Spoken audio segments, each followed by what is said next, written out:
Come, come, listen, listen, everybody. Come, come, listen, listen, everybody. Just for you, I have a story. Come, come, come, come, come, come, come, come, come, come, listen, listen, everybody. Just for you, I have a story. Sometimes nice and sometimes boring. Sometimes nice and sometimes boring. Just for you, I have a story. Come, come, come, come. So welcome to the world of stories, and here is a story about a man who made butter. There once lived a poor man up on a hill. He would make butter, and he would come down the hill once a month and sell it to a grocery merchant. The merchant in return would give him groceries for a whole month, sugar and spice and rice. And this continued for very long. The arrangement was that the butter maker should supply the butter in blocks of 1 kilo, right? Suddenly one fine day, the grocer decided, let me check the 1 kilo. So he weighed the 1 kilo butter after years of association with this man. And he discovered that there wasn't 1 kilo, but 900 grams. And was he wild? He was so mad with him that he waited for the next month. When the butter maker came by the next month and gave his supplies, he said, stop it. I don't want anything from you anymore. That's it. You have been giving me 900 grams instead of 1 kilo day in and day out. Now the butter maker was shocked. He said, "Ayo sir, I am poor butter maker. I don't even have money to buy weights and all. So what I do is, the 1 kilo sugar that you give me, against that I weigh my butter."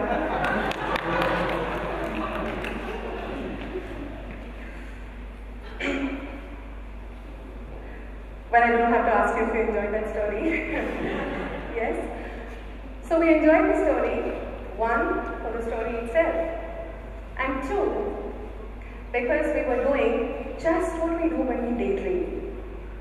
How many of us here like to daydream? Yes? And when you daydream, you're eating that ice cream, you're seeing that trophy, you're up on the stage, you can hear the applause, you can feel the pulse racing, yes? All of it.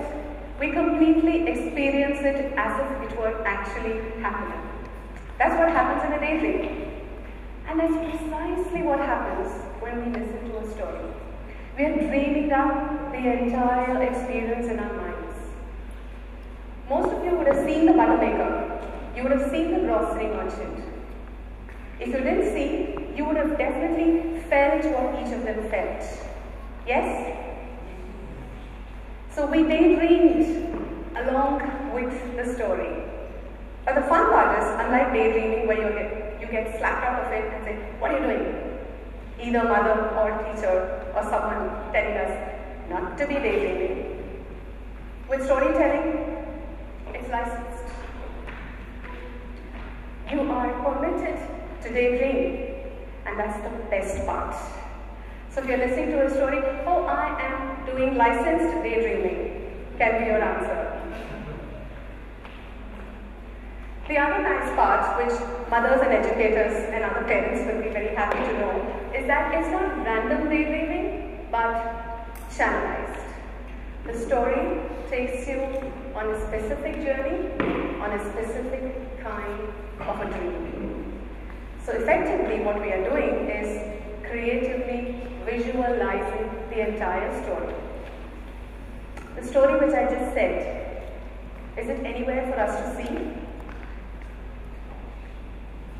But where did you see it? In your minds, right? So you have been sitting on your seats and yet engaged in a very active role of creation, of imagination, of artistic work. You were very busy doing that, and that's what your mind was doing. That's the fun part about storytelling, apart from the fact that we actually enjoy the story itself. So here's another story. And this one is about a gardener. There once was a gardener who loved his garden. He was very proud of it. And you see, he grew up the ranks and became the royal gardener. And so he was tending to the garden of the king. One day as he was going around checking the beautiful roses, he suddenly saw something. So he brought it with his spade. And when he opened, there was this devilish looking creature, really dark, black, and he said, "Who are you?" I'm sorry, I was just napping here. I'm dead. What? Dead? The gardener lost all color from his face and he went running to the king and he said, King, death has come here. Please save me, please save me. Whatever happened to you? Calm down, settle down. We'll find out what's happening. No. I just need to get out of here. Maybe your summer palace. Yes. Let me just go into your summer palace. Please protect me. Please save me. All right. I don't think you need to get so worked up, my dear gardener, but all right. And he puts the royal gardener in a chariot and sent him off. Then the king decided, let me investigate what really is happening there in the garden. And so he went and he brought it in the rose bush. And there he saw death. Yes. What are you doing here? And why have you come here? Well, actually, I didn't intend to stop here. This was just a little nap that I took because I became tired. I was going to your summer palace. I had to meet your gardener there.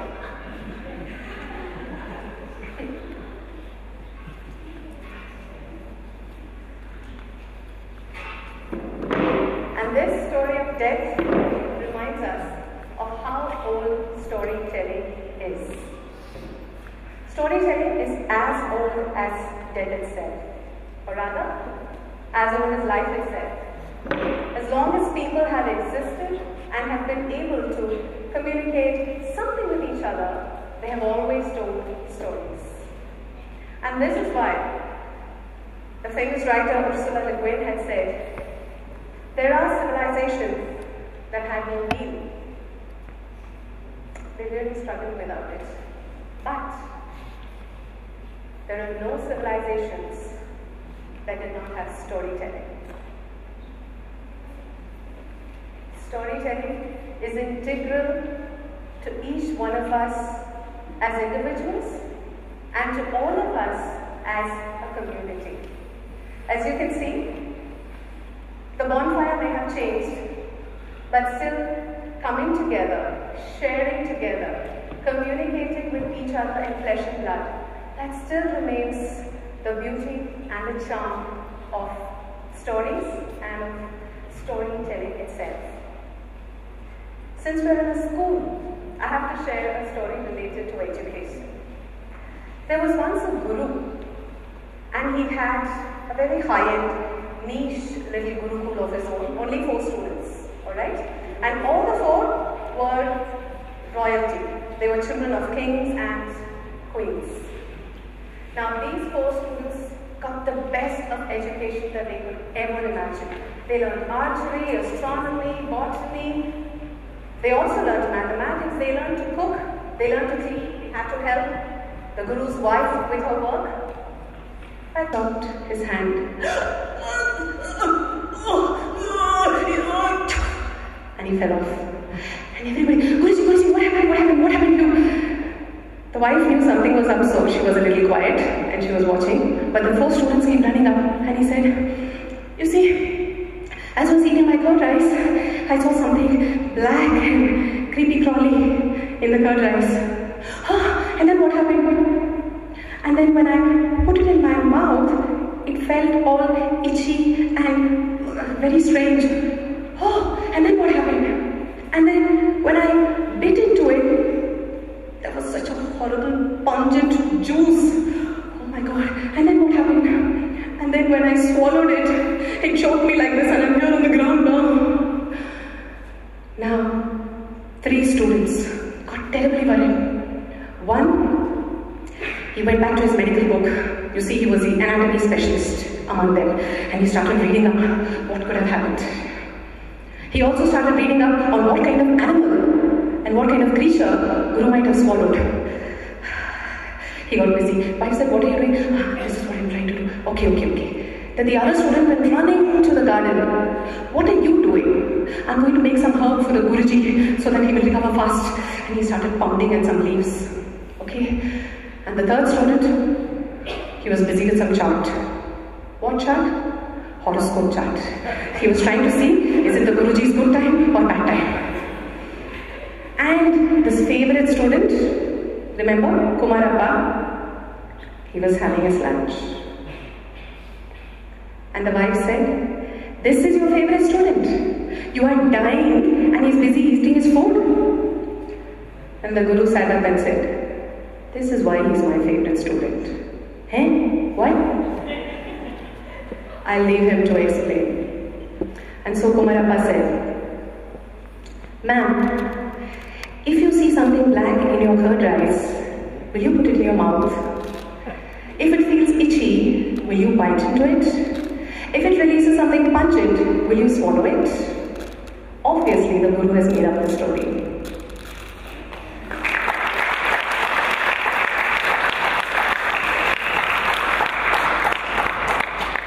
And that's why, because Kumarappa had common sense, the Guru was so fond of him. Now a story like this, narrated to you by someone standing here, how different would it be if you were watching the story like a movie? What would be the difference? If there was a movie shown to you, yes? Okay, there may not be a narrator. Anything else? Here you visualized. Right. When it is a movie, there would be somebody else giving us the visuals. Yes.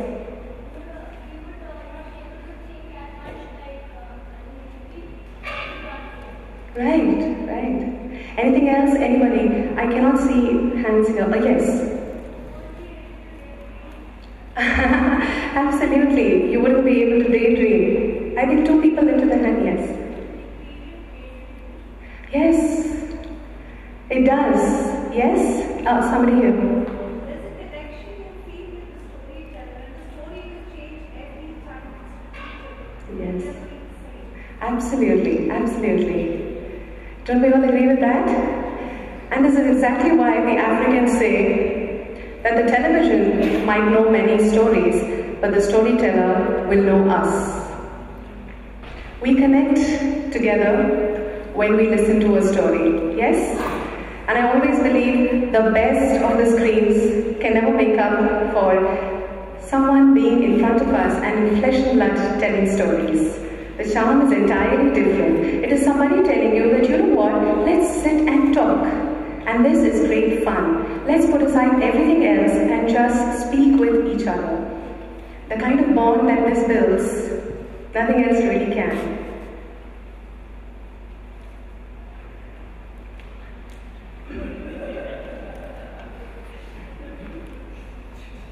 Isn't this something we're all used to? So I go back to one story which I'm sure everybody here knows. Have you heard of the story of the hare and the tortoise? Yes, and how does it end? Tortoise wins the race, but you see, the story didn't end there. The rabbit felt really offended. How can a tortoise win the damn race? So it said again, we'll have a race tomorrow. They had a race the next day, and this time the rabbit did not go to sleep. So who do you think won? Yes, the rabbit won. Then the tortoise said, I have to win. So he thought. He said, of course, he's not going to sleep this time. Let me think of something else. He said, rabbit, let's run a race, but this time it will be across the river. So who won the race? The tortoise. Yes. And now, this race became a very popular thing. And the deer came to the rabbit and said, hey rabbit, want to race with me?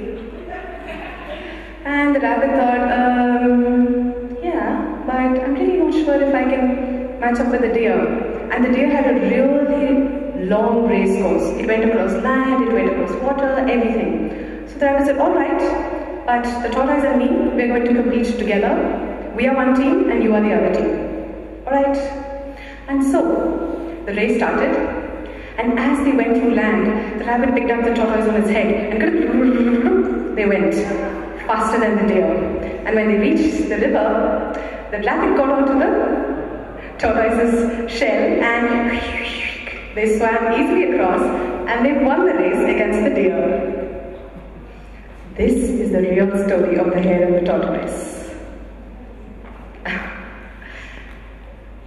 What does this story make you think of? Teamwork? Cooperation? Yes? Hard work? Never give up? Unity and coordination? Anybody here? Yes? Sorry? Sportsmanship? Okay. Anybody else? Win-win. Yeah, win-win situation. Yes? Yes? There's more to life than one failure. Yeah, there's more to life than one failure. Yes? So if all of these lovely ideas that were shared now were thrown down to you by somebody tell you, I will tell you, there's more to life than failure. You have to have win-win situations. You must never give up. Is that more fun? Or is it more fun listening to a story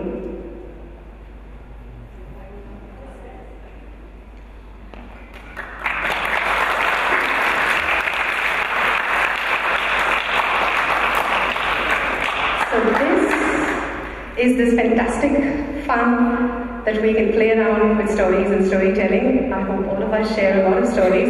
And lastly, we began as strangers, but you know what?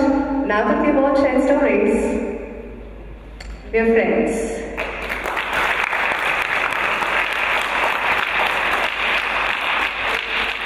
Again, I'd quickly like to bring a quote. A stranger is someone whose story you don't know. So not only do stories bring us together, but knowing someone else's personal story bonds us deeply and makes us more compassionate. And so I end here with one last very quick story about the ant and the grasshopper. Do you know that one? Okay, so you know the story, right? There was this very hard-working ant which would keep telling the grasshopper, save up for the winters. But the grasshopper, it was busy playing the guitar and having a jolly good time and didn't bother. And when the winters came, what happened?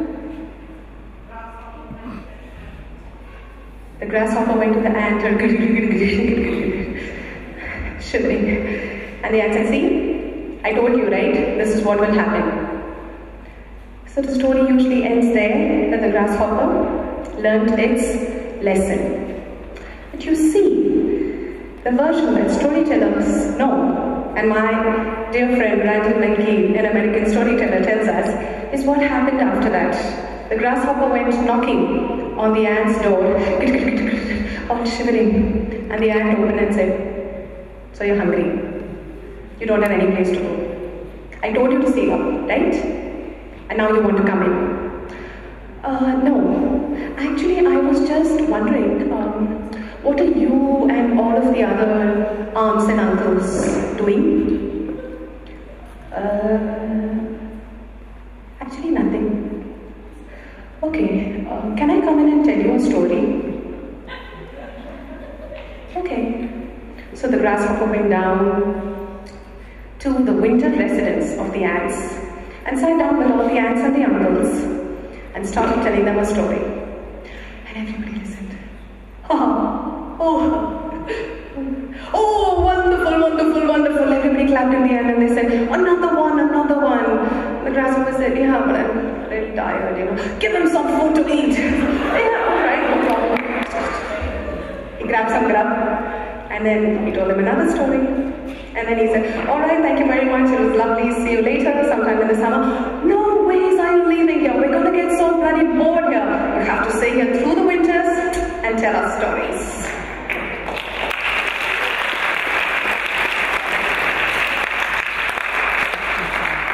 So dear friends, I end here reminding all of us that in life, we need money, we need lots of other things, but more than anything, we need stories.